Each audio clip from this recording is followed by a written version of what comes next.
Negeri ini memanggilmu kawan. Belajar bergerak berbagi untuk negeri. Guru penggerak majukan pendidikan. Guru penggerak menghamba pada murid. Kreatif rancang pembelajaran.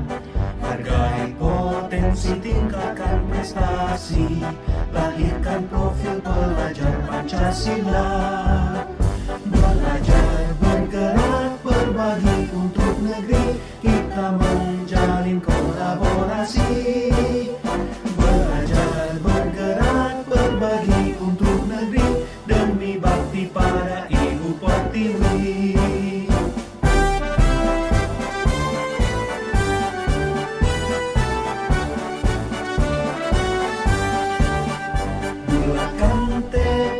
Kuatkan hati, negeri ini memanggilmu kawan. Belajar bergerak berbagi untuk negeri. Guru penggerak majukan pendidikan. Guru penggerak menghamba pada murid. Kreatif rancang pembelajaran. Hargai potensi, tingkatkan prestasi. Lahirkan profil pelajar Pancasila. Belajar bergerak berbagi untuk negeri. Kita menjalin kolaborasi. Belajar bergerak berbagi untuk negeri. Demi bakti pada Ibu Pertiwi. Belajar bergerak berbagi untuk negeri. Kita menjalin kolaborasi. Belajar bergerak berbagi untuk negeri. Demi bakti pada Ibu Pertiwi. Demi bakti pada Ibu Pertiwi. Untuk negeri kita menjalin kolaborasi. Belajar bergerak berbagi untuk negeri. Demi bakti pada Ibu Pertiwi. Demi bakti pada Ibu Pertiwi. Assalamualaikum warahmatullahi wabarakatuh. Ya, selamat pagi semuanya, Bapak Ibu yang saya banggakan. Pertama-tama mari kita panjatkan puji syukur kehadirat Allah Subhanahu wa taala karena atas berkat limpah rahmatnya kita semua bisa berkumpul di tempat yang penuh berkah ini. Dan tak lupa kita panjatkan salawat dan taslim kepada Nabi besar junjungan kita, Nabi Muhammad SAW, sebagaimana atas jasa beliau yang telah membawa kita dari alam kegelapan ke alam terang benderang seperti saat ini. Baik, Bapak Ibu sekalian yang saya hormati, sebelumnya saya mau mengucapkan banyak-banyak terima kasih kepada Bapak dan Ibu sekalian karena telah meluangkan waktunya untuk berkumpul di tempat ini guna sama-sama kita akan menimba ilmu pengetahuan baru tentang disiplin positif yang akan diterapkan di sekolah tercinta kita ini. Dan tak lupa juga saya mohon izin kepada Bapak Ibu, saya berdiri di depan bukan untuk menggurui, tapi kita sama-sama belajar apa yang saya dapatkan dari program pelatihan calon guru penggerak akan saya sharing kepada Bapak Ibu supaya nantinya materi ini kita bisa kembangkan, kita bisa berkolaborasi secara bersama-sama untuk memajukan sekolah tercinta kita ini. Baik, Bapak Ibu sekalian, untuk destinasi yang akan kita presentasikan pada pagi hari ini adalah destinasi modul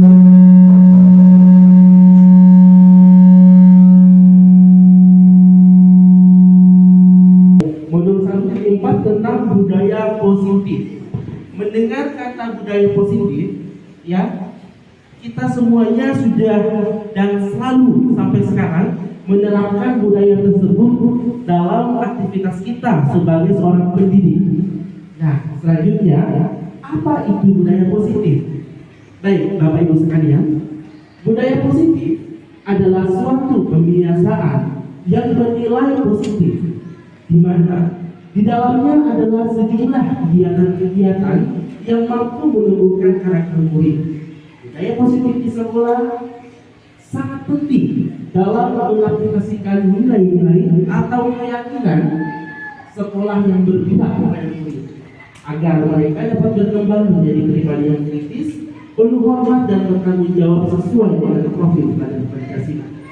Jadi saya 100% yakin kita semua di sini, Bapak Ibu guru sekalian, telah melakukan budaya positif, di mana budaya positif di sini kita kembangkan, kita fokuskan kepada peserta didik kita. Salah satu contohnya, kita latih bagaimana peserta didik kita ikut tampil sebagai peserta upacara, pelaksana upacara, petugas upacara. Itu termasuk salah satu disiplin positif. Yang kedua, siswa tidak boleh datang terlambat ke sekolah. Itu sudah masuk kategori disiplin positif.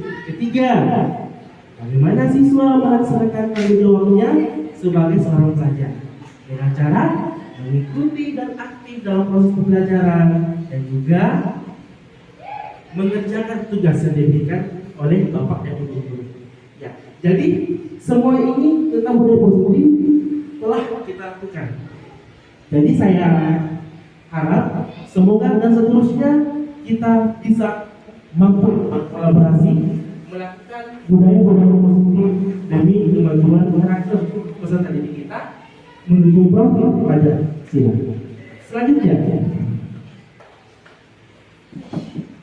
profil pelajar Pancasila.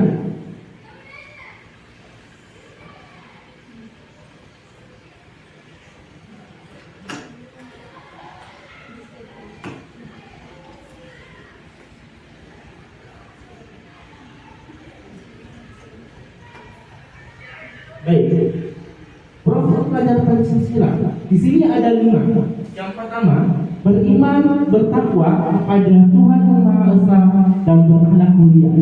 Di sini ada 5. Yang pertama, beriman, bertakwa kepada Tuhan Yang Maha Esa dan berakhlak mulia. Yang kedua, kebinekaan global.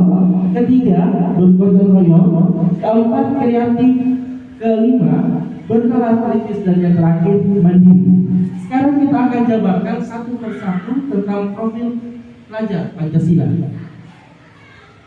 Baik, untuk profil yang pertama, beriman, bertakwa kepada Tuhan Yang Maha Esa dan berakhlak mulia. Di mana pelajar Indonesia yang berakhlak mulia adalah pelajar yang berakhlak dalam hubungannya dengan Tuhan Yang Maha Esa.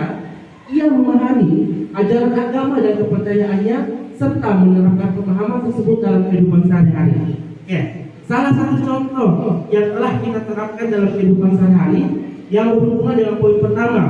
Yang pertama adalah literasi Al-Quran di mata pelajaran jam pertama, itu sudah masuk. Yang kedua,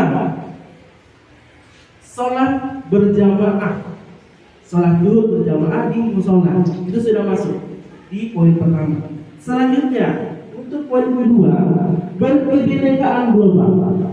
Pelajar Indonesia mempertahankan budaya luhur, lokalitas dan identitasnya, tetap berpikiran terbuka dalam berorientasi dengan budaya lain, sehingga menumbuhkan rasa saling menghargai dan kemungkinan terbentuknya budaya baru yang positif dan tidak bertentangan dengan budaya luhur dan bangsa. Maksud dari poin kedua, kita sebagai pendidik harus menerapkan unsur saling menghargai kepada siswa. Jadi siswa mau adanya kolaborasi, bekerja sama dengan sesama siswa lain tanpa memandang suku yang berbeda, ras yang berbeda, kulit yang berbeda, atau agama yang berbeda. Jadi di sini kuncinya berkebinekaan global, memiliki banyak perbedaan tapi tetap satu tujuan, seperti itu maksudnya. Yang terakhir, yang selanjutnya, Poin ketiga,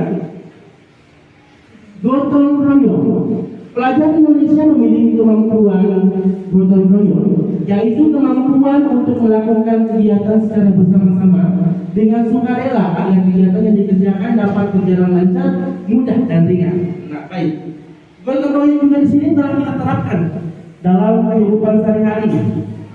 Salah satu contohnya Jumat bersih. Ya, setiap siswa secara bersama-sama melakukan gotong royong membersihkan baik di dalam kelas maupun di lingkungan kelas, seperti itu. Selanjutnya yang keempat, mandiri. Pelajar Indonesia merupakan pelajar mandiri, yaitu pelajar yang bertanggung jawab atas proses dan hasil belajarnya. Di sini kita juga menekankan bahwa mandiri di sini sangat penting diterapkan oleh siswa karena melatih tanggung jawab siswa sebagai seorang pelajar. Mandiri di sini yang dimaksud aktif mengerjakan tugas yang diberikan kepada guru, ya, mencari sumber-sumber pembelajaran terbaru, itu yang dimaksud dengan mandiri. Yang kelima, bernalar kritis. Pelajar yang bernalar kritis mampu secara objektif memproses informasi, baik kualitatif maupun kuantitatif, membangun keterkaitan antara berbagai informasi, menganalisis informasi, mengevaluasi dan menentukan. Bernalar kritis. Siswa mampu menyaring berbagai informasi-informasi yang datang dari luar, menyaring informasi tersebut, apakah informasi bisa digunakan atau tidak. Ya, seperti yang kita tidak luput dari sekarang, ya, adanya kemajuan IT seperti itu. IT kan pasti ada dampak negatif, ada dampak positif. Dan mau tidak mau kita maupun siswa tidak bisa lepas dari yang namanya IT. Jadi disinilah bernalar kritis, siswa mampu menggunakan IT khususnya dalam bidang pendidikan, seperti itu. Jadi IT diterapkan dalam berbau positif. Itu yang dimaksud. Selanjutnya yang keenam, kreatif. Pelajar yang kreatif mampu memodifikasi dan menghasilkan sesuatu yang original, bermakna, bermanfaat, dan berdampak baik. Kreatif di sini kita sebagai pendidik bisa mengaplikasikan berbagai macam alat IT dalam proses pembelajaran sehingga anak-anak mampu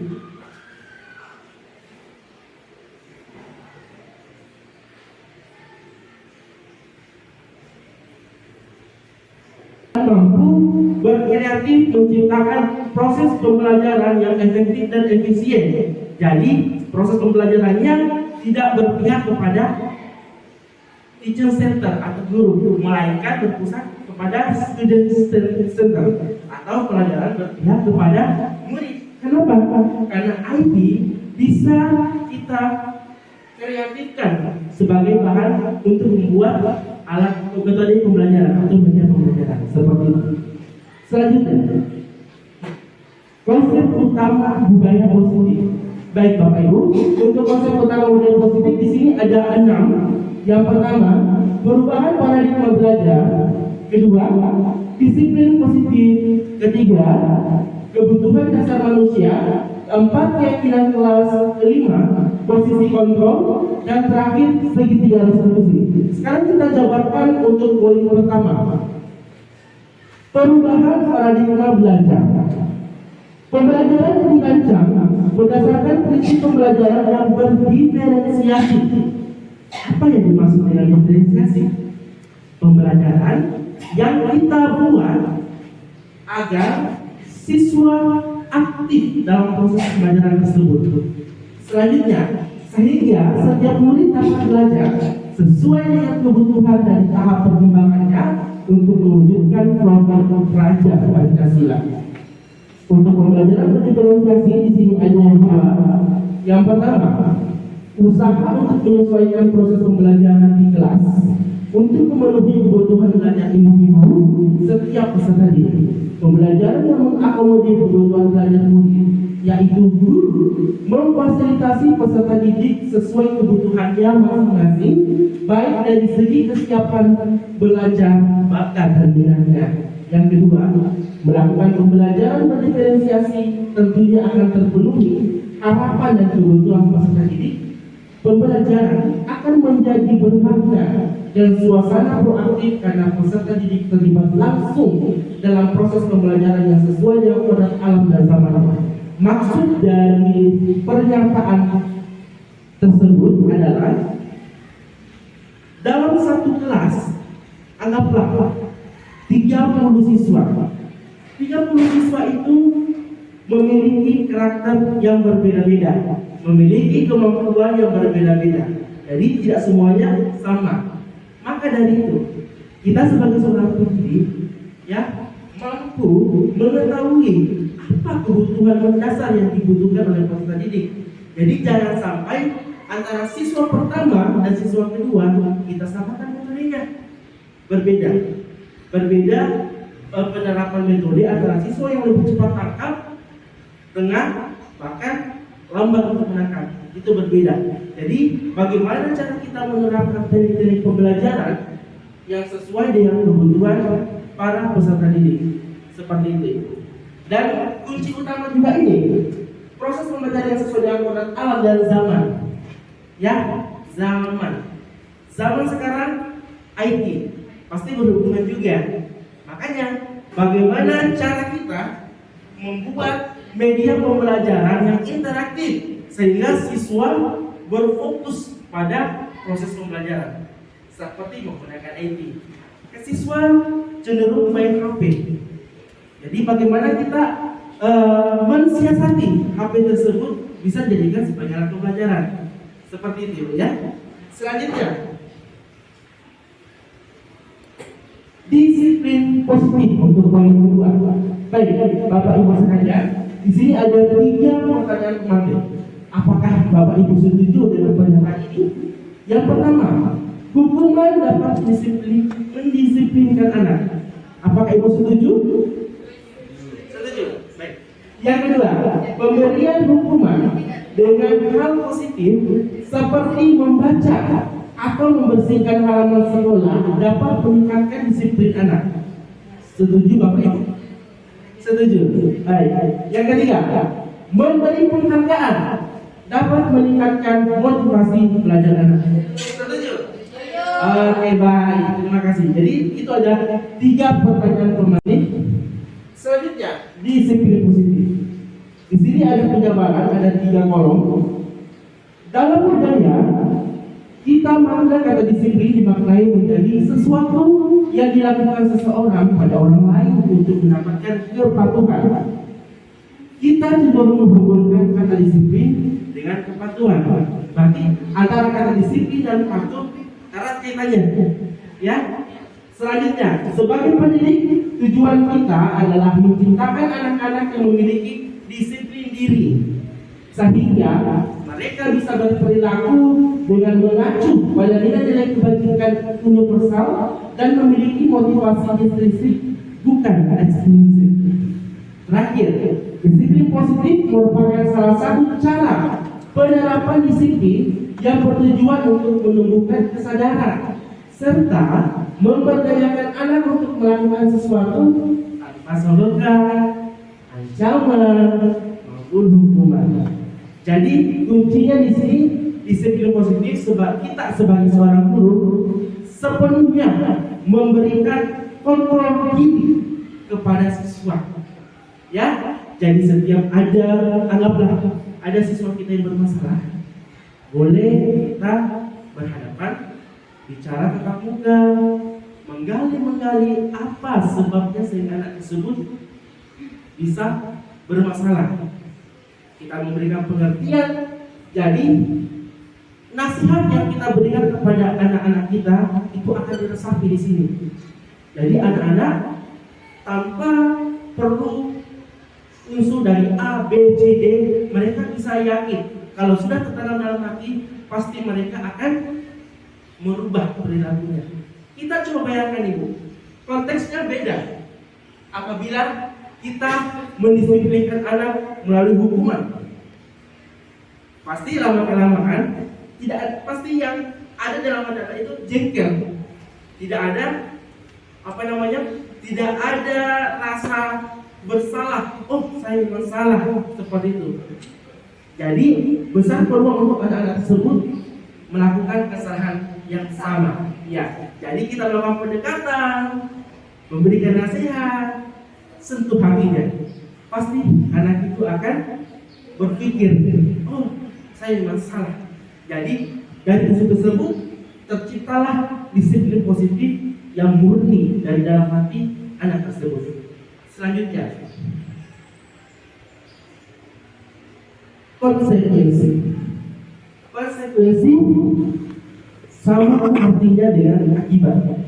Konsekuensi merupakan suatu tindakan atau akibat dari suatu perbuatan yang telah dilakukan. Tujuan pemberian konsekuensi adalah untuk memberikan rasa tanggung jawab kepada siswa sehingga muncul kesadaran akan tanggung jawab dalam diri, sehingga disiplin lahir dari dalam diri tanpa ada paksaan. Selanjutnya, apabila peserta didik sudah merasakan akibat buruk dari perbuatannya, mereka akan belajar bahwa perbuatan itu salah.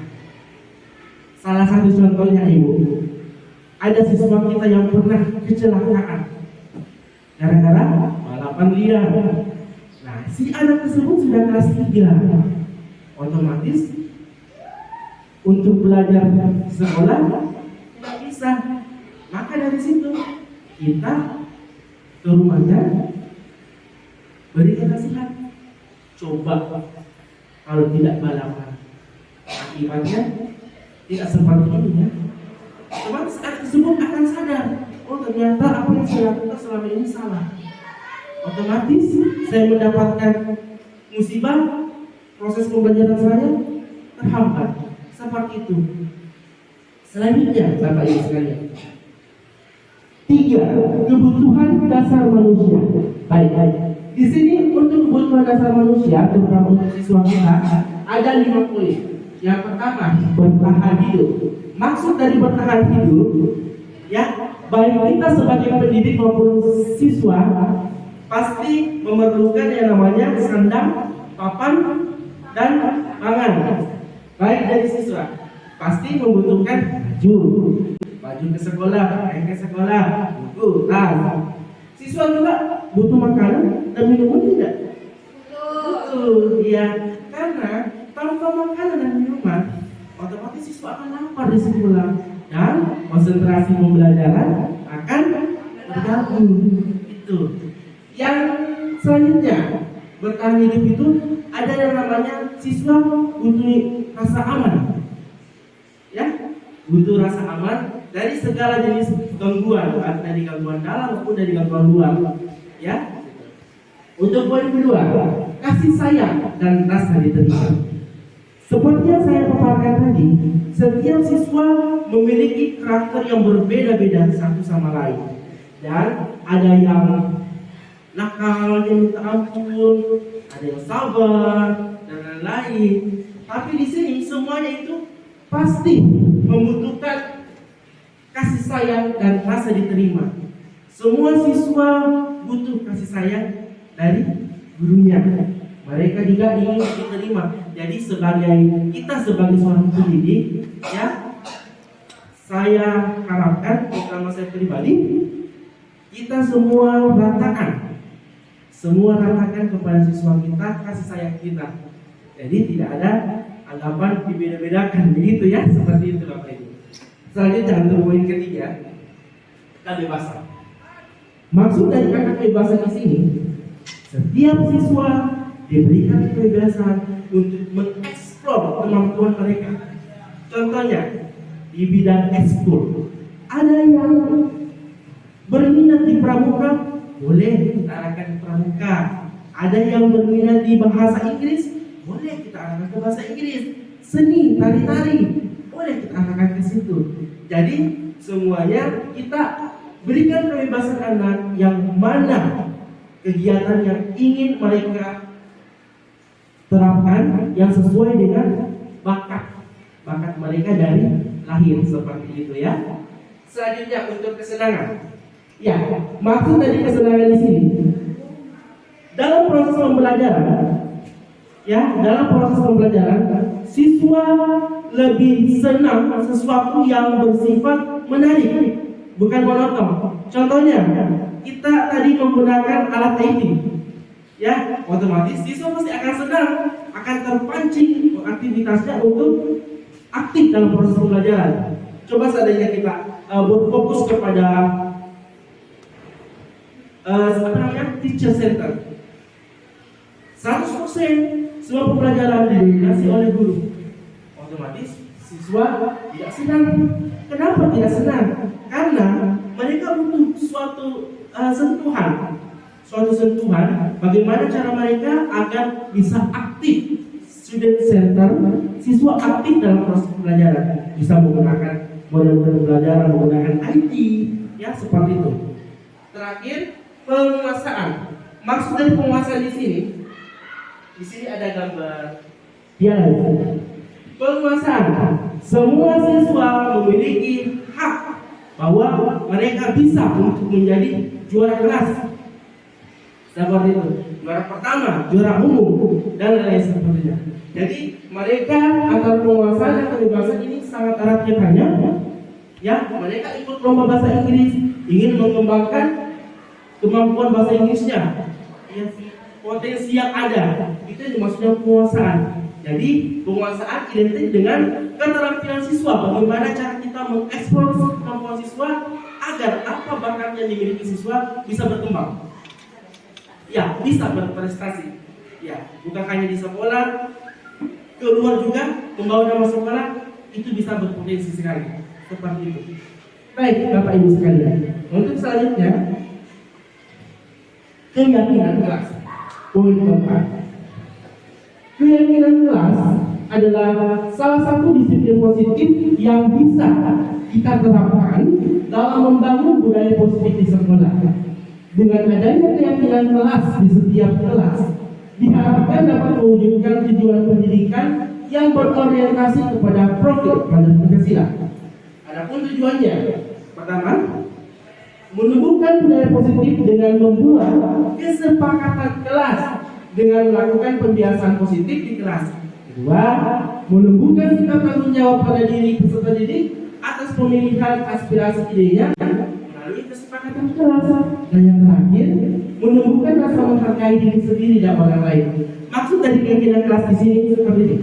Baik itu wali kelas maupun guru-guru mata pelajaran bisa menerapkan model keyakinan kelas. Jadi seperti ini, salah satu caranya.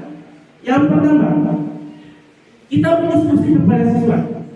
Kita berikan kebebasan siswa memberikan tanggapan. Kira-kira keyakinan kelas apa yang bisa diterapkan dalam proses pembelajaran kita? Yang pertama, menghargai teman yang mengutarakan pendapatnya. Oke? Tidak mengejek siswa, tidak mengejek temannya, itu masuk keyakinan kelas. Kedua, tidak terlambat masuk di kelas. Terus mengerjakan tugas yang diberikan oleh guru, ya masuk keyakinan kelas. Seperti itu. Jadi kita buat kesepakatan semua siswa kita. Kesepakatan tersebutlah yang menjadi patokan kita ke depannya. Apabila kalau ada sesuatu yang melanggar, salah satu contohnya tidak mengerjakan tugas, enggak, berarti sudah melanggar. Kita perlihatkan keyakinan kelas yang dibuat. Otomatis ya kembali ada. Oh iya, saya pernah buat keyakinan kelas seperti ini. Oh saya salah. Seperti itu ya, keyakinan kelas seperti itu. Selanjutnya, posisi kontrol. Yang kelima, posisi kontrol.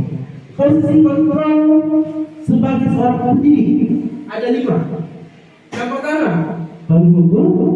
Kedua, pembuat merasa bersalah. Ketiga, teman.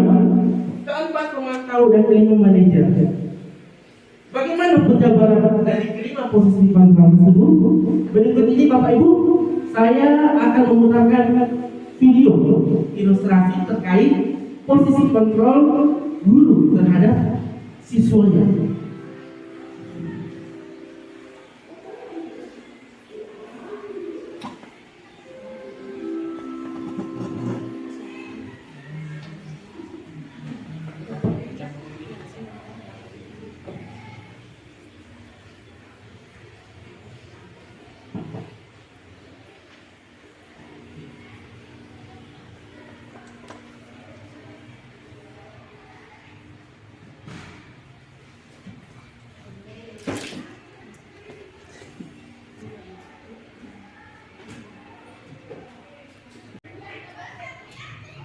Baik. Berikut ini Bapak Ibu penayangan video tentang 5 posisi kontrol seorang guru. Silakan disimak Bapak Ibu. Salam bahagia Ibu dan Bapak Guru hebat. Dalam penerapan disiplin positif restitusi, salah satu program yang dikembangkan adalah 5 posisi kontrol. 5 posisi kontrol dalam restitusi adalah proses perjalanan seorang pendidik agar dapat mengenali dirinya. Pada video kali ini, kita akan membahas tentang 5 posisi kontrol yang dikembangkan oleh Dayun Gosen dan contoh penerapannya.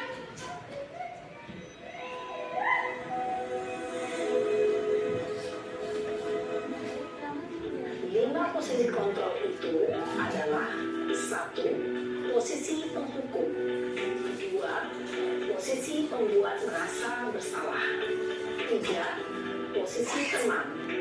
4. Posisi pemantau atau monitor. Dan 5. Posisi manajer. Untuk lebih memahami kelima posisi tersebut, mari kita saksikan kasus Naren yang terlambat hadir 20 menit di sekolah dan melihat bagaimana kelima posisi kontrol dalam menghadapi masalah tersebut.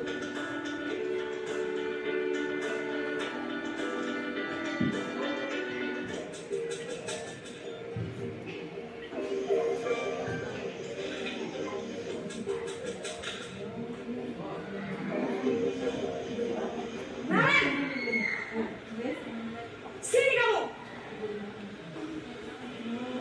Selamat pagi, Bu. Selalu terlambat.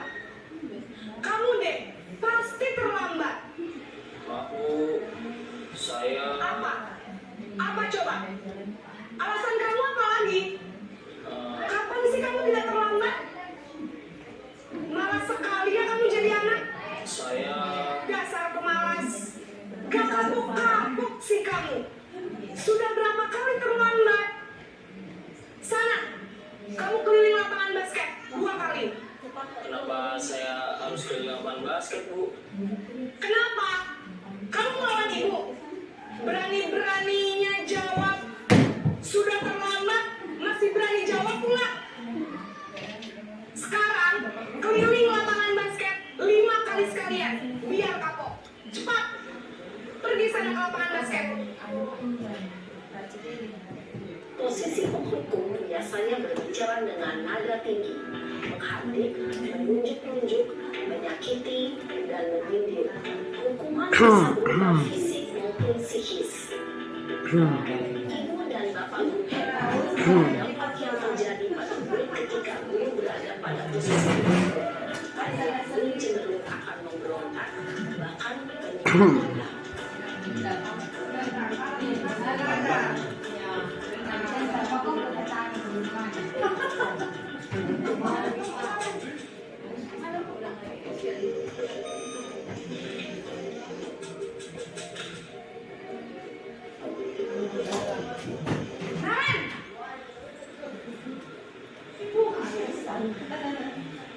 Selamat pagi, Bu. Naren, kamu kenapa terlambat lagi, nak? Ya Tuhan, Naren, kamu senang ya bikin ibu susah ya? Kalau kamu terlambat lagi, nanti ibu yang ditegur bapak kepala sekolah, nak. Disangka ibu tidak bisa membina kamu. Duh, gimana ini? Maaf, Bu. Duh, Gusti Naren, kamu suka ya kalau ibu ditegur bapak kepala sekolah? Terus, sekarang ibu harus tulis apa ini di buku absen? Ini kamu sudah sering terlambat loh. Ibu harus apa coba? Maaf, Bu. Maaf sekali. Ya sudah, lain kali jangan bikin ibu susah lagi ya nak ya. Ibu tidak akan kuat lagi kalau kamu begini terus. Bisa jantungan kalau ibu ditegur bapak kepala sekolah. Sana cepat ke kelas. Maaf ya, Bu. Maaf sekali. Posisi merasa bersalah berbicara dengan nada tenang, cenderung lembut. Namun kata-kata yang diutarakan membuat murid merasa menjadi orang yang gagal. memandang buruk dirinya sendiri, merasa tidak berharga, dan tidak sanggup membahagiakan orang lain. Ketika guru mengambil posisi pembuat rasa bersalah, murid akan menganggap dirinya yang bersalah dan ia akan menyimpan emosi negatif tersebut di dalam dirinya.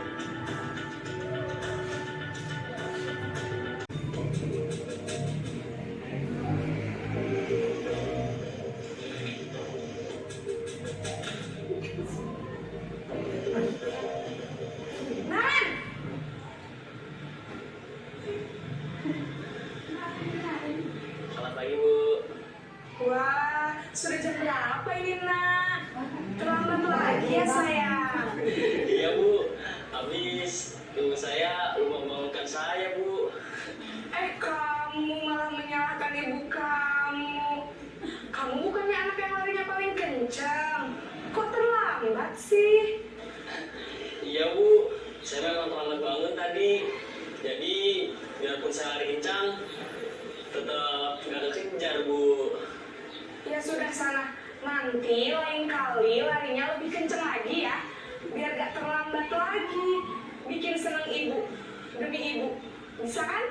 Bisa lah, Bu. Ya sudah sana masuk kelas. Ibu beresin urusan absen kamu. Kamu ini ada-ada saja. Dalam posisi teman, guru berbicara dengan nada suara ramah, akrab, cenderung bersenda gurau untuk menjaga suasana tetap santai. Murid akan merasa senang, aman, dan akrab dengan guru. Identitas yang tercipta adalah identitas sukses atau berhasil. Namun, perlu diingat, karena ini masih dorongan eksternal, maka ada faktor ketergantungan dari murid kepada orang tertentu. Di sini, guru absennya, sehingga di lain waktu, murid bisa berperilaku baik, namun hanya kepada orang-orang tertentu saja.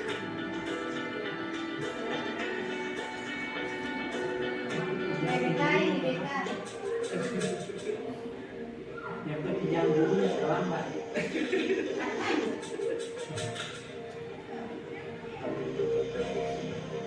Naren!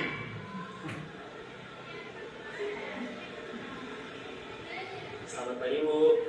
Naren, apa peraturan sekolah kita tentang jam berapa kita harus masuk sekolah, Nak? Kita harus di sekolah jam 7, Bu. Iya betul, sekarang sudah jam 7.20. Naren sudah tahu konsekuensinya jika terlambat hadir. Paham, Bu. Saya harus tinggal kelas pas jam istirahat selama 20 menit. Iya benar, konsekuensinya demikian. Jadi nanti jam 9.30 pas istirahat, kamu harus tinggal di kelas, kerjakan tugas tambahan untuk ketertinggalan kamu, ya? Baik, Bu. Posisi pemantau mengandalkan penghitungan atau data untuk mengontrol murid. Guru mengarahkan murid berdasarkan peraturan dan konsekuensi. Seorang pemantau menunjukkan bahasa tubuh dan ekspresi wajah yang datar dan cenderung formal.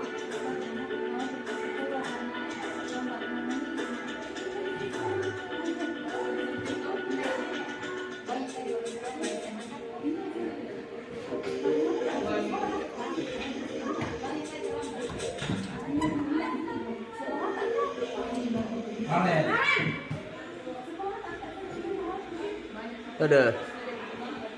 Selamat pagi, Bu. Selamat pagi, Naren. Maaf, Bu. Saya terlambat.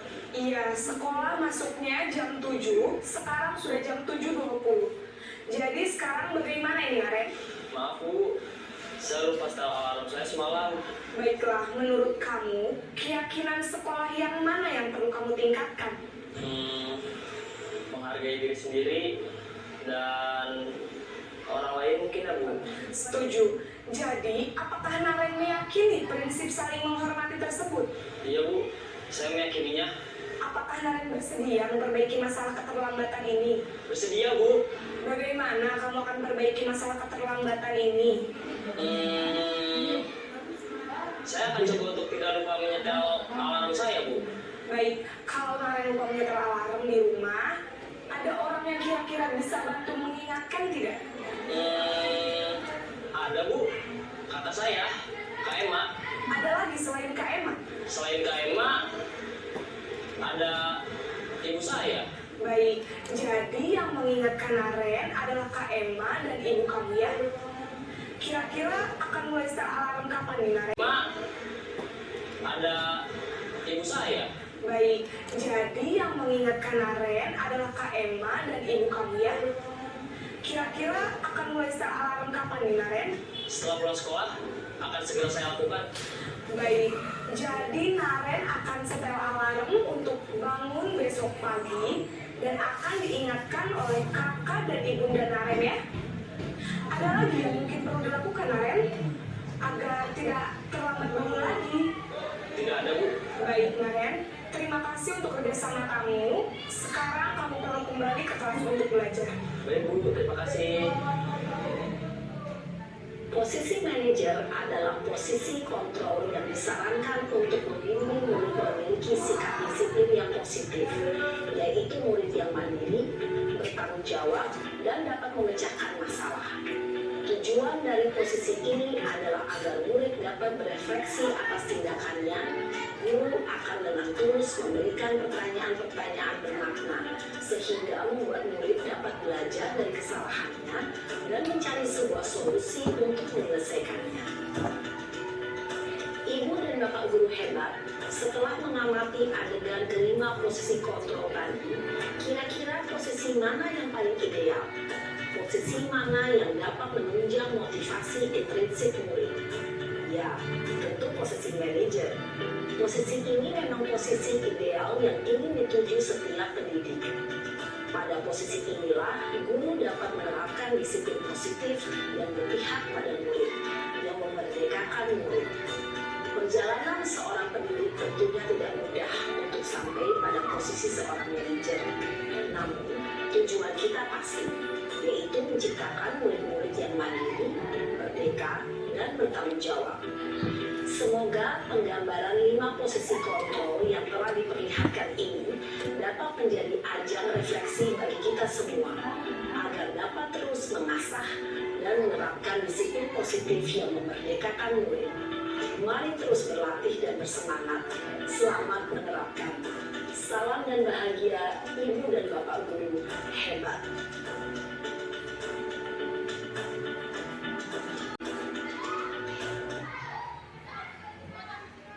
Baik. Itulah tadi Bapak Ibu video penggambaran tentang posisi kontrol. Ya, jadi saya mengingat kata-kata dari Bapak Ki Hajar Dewantara yang mengatakan bahwa guru itu ibaratnya seorang petani. Ya, kenapa dikatakan sebagai seorang petani? Karena petani dalam mengolah tanamannya harus mengetahui apa-apa saja yang dibutuhkan oleh tanamannya sehingga bisa tumbuh subur, berkembang, dan menghasilkan buah yang banyak. Seperti itulah kita sebagai seorang pendidik. Kita harus memahami masing-masing karakter setiap anak. Setelah itu, memberikan peluang kepada setiap anak, untuk mengeksplor kemampuannya sehingga tercipta profil pelajar Pancasila, tercipta kesuksesan di antara setiap siswa. Seperti itu Bapak Ibu ya. Untuk posisi 5 posisi kontrol kita kembalikan ke pribadi masing-masing Bapak Ibu. Yang mana kira-kira yang bagus digunakan? Seperti itu Bapak Ibu. Selanjutnya, ketiga, restitusi. Restitusi adalah proses menciptakan kondisi bagi murid untuk memperbaiki kesalahan mereka sehingga mereka bisa kembali pada kelompok mereka dengan karakter yang kuat. Restitusi bukan untuk menebus kesalahan, melainkan sebuah tawaran dan bukan paksaan. Restitusi berfokus pada solusi dan dapat mengembalikan murid yang berbuat kesalahan pada kelompoknya. Jadi di sini restitusi identik dengan kita gali informasi-informasi apa yang bisa didapatkan dari siswa tersebut, kenapa bisa melakukan pelanggaran. Setelah itu kita validasi menetralkan apa kira-kira upaya apa yang dilakukan oleh siswa tersebut agar kejadian tidak terulang kembali seperti itu. Selanjutnya, langkah-langkah segitiga restitusi ada 3. Menstabilkan identitas.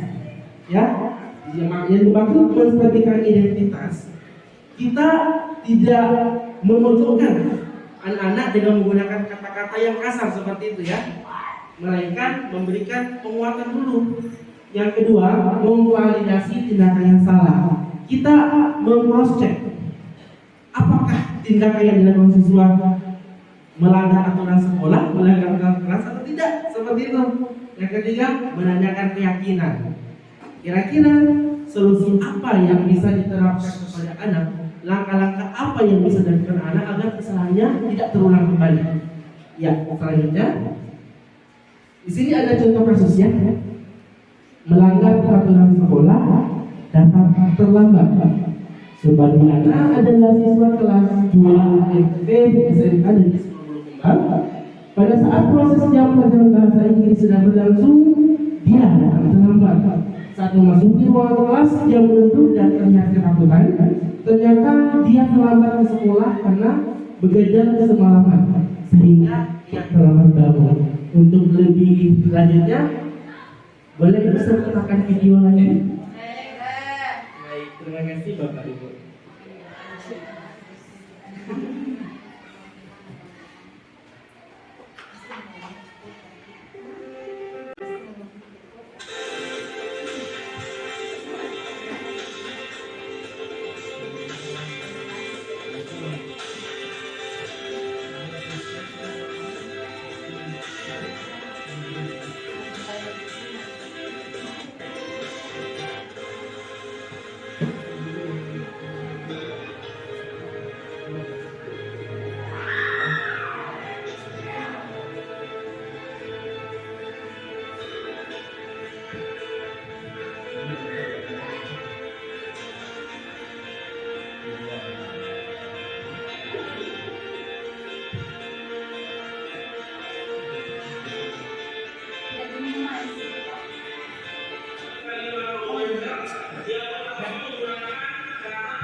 Baik, Bapak Ibu, itu tadi salah satu contoh penerapan restitusi dalam proses pembelajaran di kelas. Selanjutnya, kesimpulan. Baik, untuk kesimpulan, budaya positif harus dibangun untuk menumbuhkan motivasi internal, melaksanakan disiplin positif bagi murid yang nantinya akan ikut berpengaruh kepada pencapaian visi dan misi sekolah.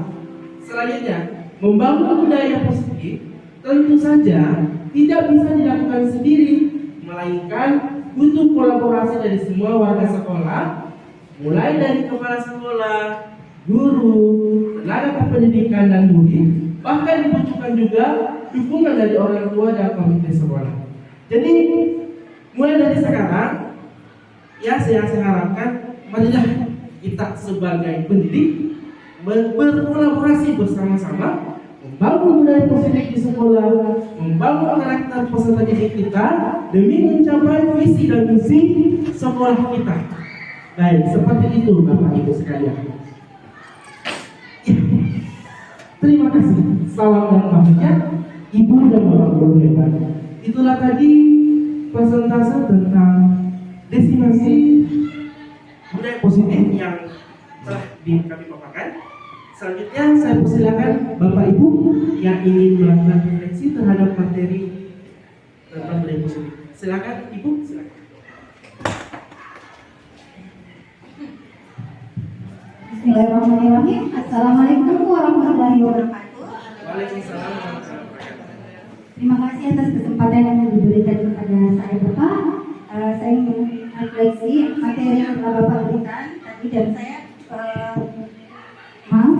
dan saya bisa memetik kesimpulan bahwa materi yang dibawakan tadi dari Bapak itu bagaimana kita sebagai seorang guru menerapkan budaya positif di lingkungan sekolah. Apalagi kita sebagai pendidik harus menjadi panutan atau contoh kepada siswa kita, di mana kita harus memberikan sifat atau sikap yang positif. Jadi menurut saya secara pribadi, salah satu contoh yang dapat kita terapkan kepada lingkungan sekolah kita ini yaitu budaya senyum, sapa, dan salam. Dan ini senyum, sapa, dan salam kepada siswa biasanya kita lakukan di setiap awal pertemuan di gerbang sekolah, biasanya seperti itu Bapak Ibu guru. Jadi sehingga menjalin atau mentransfer energi positif kepada seluruh peserta didik yang datang, dan agar mereka supaya lebih bersemangat dalam menimba ilmu selama berada di sekolah. Kemudian memberikan contoh kepada peserta didik tersebut berupa adab-adab yang baik kepada orang tua, guru, teman, ataupun lingkungan sekitarnya. Sehingga seperti yang saya sebut tadi, sapa, senyum, dan salam semuanya itu adalah sikap positif Bapak Ibu guru dalam membangun karakter peserta didik kita. Kira-kira seperti itu refleksi saya. Berikut contohnya. Terima kasih. Wabillahi taufiq wal hidayah. Assalamualaikum warahmatullahi wabarakatuh.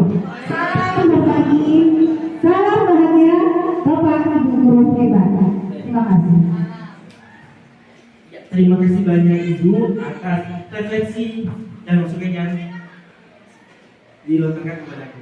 Baik, Bapak Ibu sekalian yang saya hormati, cukup demikian untuk persentase pada pertemuan kita kali ini. Jadi marilah kita sama-sama Bapak Ibu berkolaborasi membangun budaya positif di sekolah kita untuk mencapai tujuan kita sesuai dengan visi misi yang ada di sekolah kita. Saya akhiri dengan ucapan wabillahi taufiq wal hidayah. Assalamualaikum warahmatullahi wabarakatuh.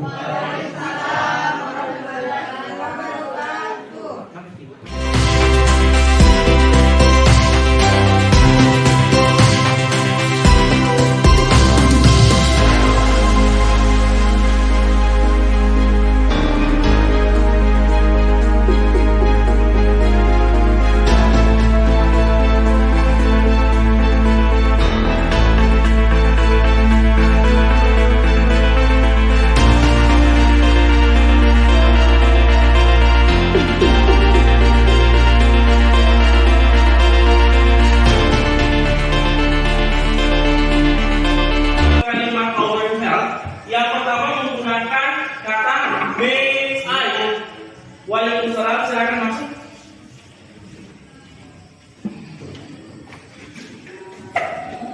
Kenapa datang terlambat? Telat bangun. Baik, tidak apa-apa, karena minggu lalu teman-teman kalian juga ada yang datang terlambat. Kalau boleh tahu, Nabadi datang terlambat ke sekolah karena apa? Telat bangun Pak. Telat bangun ya. Iya Pak. Untuk aktivitas yang dilakukan pada malam hari, apa kegiatannya? Main game Pak. Main game. Oke, baik. Tapi tetap saya hargai usaha Nabadi, meskipun datang terlambat, tapi tetap datang ke sekolah. Ya, kira-kira datang terlambat di sekolah ini tidak datang tepat waktu melanggar aturan kelas atau tidak? Melanggar Pak. Melanggar aturan kelas ya. Iya Pak. Baik. Kira-kira pelanggaran apa yang nak Bandi telah buat? Telat di sekolah Pak. Telat ke sekolah, terlambat ke sekolah. Iya Pak. Baik. Jadi untuk kedepannya saya sarankan ya, apa yang akan dilakukan supaya hal tersebut tidak terulang lagi? Tidak begadang Pak dan memasang alarm. Dalam masa alarm. Iya Pak. Iya. Jadi salah satu alternatif yang bisa dilakukan Abadi, tidak begadang, pasang alarm agar bisa datang tepat waktu supaya bisa menjadi siswa yang disiplin ya. Pak. Baik, silakan duduk Abadi. Stop. Sipping on your love. Oh, when you, oh my God, you know you play your cards so right. Oh, I am a sucker for hearts, just in the dirty clubs and diamonds. Take me, oh my God, open, we'll hold our faces straight. Oh, I am a sucker for hearts. I'm a sucker for hearts. Iya, tapi Nabila tidak usah khawatir karena beberapa minggu yang lalu, pertemuan yang lalu, masih banyak teman-teman Nabila yang belum mengerjakan tugasnya. Tapi kalau boleh tahu, apa alasan Nabila sehingga tidak mengerjakan tugas? Pak, akhir-akhir ini keluarga saya sedang mengalami masalah. Sepupu saya sakit Ya. dan saya memiliki adik kecil, jadi saya harus menjaga adik saya karena kebetulan ibu saya sudah meninggal, jadi adik saya itu tinggal di rumah saya, tapi semenjak sepupu saya sakit dan saya terpaksa harus menjaganya di rumah sakit, jadi saya harus menjaga adik saya di rumah. Oh, ya. Jadi bisa jadi penyebabnya mungkin Nabila kelelahan sehingga lupa mengerjakan tugasnya ya. Ya, jadi saya harap nanti situasi yang dihadapi masalah keluarga ya bisa cepat teratasi seperti itu. Selanjutnya ini tapi tetap saya hargai usaha Nabila karena tetap datang ke sekolah ya itu. Nah, terus Nabila, kira-kira ini kesalahan Nabila yang diperbuat apakah melanggar aturan kelas? Iya, benar Pak. Melanggar ya. Kira-kira aturan apa, kesalahan apa yang Nabila lakukan? Tidak mengerjakan tugas yang telah diberikan. Tidak mengerjakan tugas yang diberikannya. Ya. Jadi untuk kedepannya apa yang Nabila akan lakukan supaya tugas-tugasnya ini bisa terpenuhi dan juga tidak melakukan kesalahan yang sama. Ya, saya akan Mengkonsultasi ya seperti itu. saya akan berhadapan Ya. dengan guru yang bersangkutan. Ya, terus menceritakan situasi keluarganya seperti ini. Ya betul, komunikasi juga paling utama Nabila. Jadi jika ada kendala yang dihadapi Nabila, silakan konsultasi terutama ke saya ya. Jadi nanti akan ada solusi yang diberikan ya. Iya. Jadi untuk kedepannya ya saya harap kesalahan yang diperbuat Nabila bisa diperbaiki seperti itu supaya nanti kedepannya Nabila menjadi siswa yang cerdas dan sukses. Amin ya seperti itu Nabila. Lainnya assalamualaikum warahmatullahi wabarakatuh. Assalamualaikum warahmatullahi wabarakatuh. Perkenalkan, nama saya Surban Dilana dari kelas 11 AMP. Tadi saya telah melanggar aturan kelas, yaitu datang terlambat, dan alhamdulillah saya tidak dihukum melainkan diberi nasihat agar saya tidak mengulangi kesalahan saya lagi. Dan saya berjanji tidak akan telat lagi melainkan datang tepat waktu. Sekian dari saya. Assalamualaikum warahmatullahi wabarakatuh. Assalamualaikum warahmatullahi wabarakatuh. Nama saya Isnatul Fadila, kelas 12 APHP. Saya melanggar aturan kelas karena tidak mengerjakan tugas. Namun, alhamdulillah saya tidak dihukum, tapi saya diberikan nasihat dan solusi agar tidak mengulangi kesalahan yang sama.